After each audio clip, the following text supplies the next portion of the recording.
कळव्याला 52 बिल्डिंगना notice आल्या. शीळ, दिवा, डायगर इथे तर भीतीचं वातावरण आहे.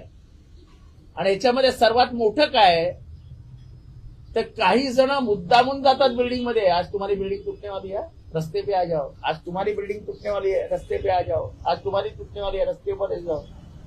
ते तिथली गरीब माणसं नोकरी धंदा सोडून दररोज रस्त्यावर येतात. महानगरपालिकेचे अधिकारी दररोज 9 वाजता तिथे पोहोचतात. एकाही बिल्डिंगवर कारवाई होत नाही. पोलीस पोहोचतात. हे काय नाटक चालू आहे? याच्यात सरकारला भूमिका घ्यावी लागेल. जे अनधिकृत इमारती आहेत त्या इमारती तुम्ही बेघर करणार आहात का लोकांना? तुम्हाला न्यायालयासमोर जाऊन भूमिका मांडावी लागेल. कळव्यामध्ये काल 52 इमारतींना नोटिसा देण्याची तयारी सुरू झालेली आहे. 52 इमारतींना नोटिसा देऊन जर तुम्ही पाडण्याच्या प्रक्रियेला सुरुवात करणार असेल तर कळव्यामधली 52 लोक जाणार कुठे? शीळ, दिवा, डायगर मध्ये तर भीतीची परिस्थिती, दहशत निर्माण करून टाकली आहे. मग जर कल्याण डोंबिवलीमध्ये एकनाथ शिंदे साहेब तुम्ही भूमिका घेऊ शकता तर तुम्हाला ठाणे, कळवा, मुंब्रा, दिवा, डायगर, शीळ या परिसरासाठी सुद्धा भूमिका घ्यावी लागेल.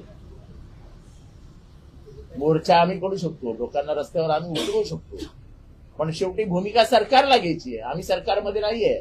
मी फक्त तुम्हाला आठवण देऊ इच्छितो.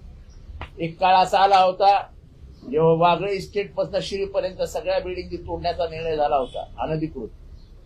तेव्हा तुम्ही माननीय शरद पवार साहेबांची भेट, तुम्ही प्रताप सरनाईक, राजन विचारे असे तुमचे 3 आमदार आणि डोंबिवलीचे 1 आमदार असे 4 जण येऊन भेटले होते. तुम्हाला पवार साहेबांनी शब्द दिलेला की इतक्या अमानुषपणाने सरकार वागणार नाही, मध्यमार्ग काढू पण कोणाला बेघर करणार नाही. आमचं म्हणणं एवढंच आहे. गरीब माणूस हा छप्पर शोधत असतो. तो येतोच कशाला? पोटासाठी, आपल्या चिल्ल्या पिल्ल्यांसाठी, आपल्या पत्नीसाठी तो घर शोधतो.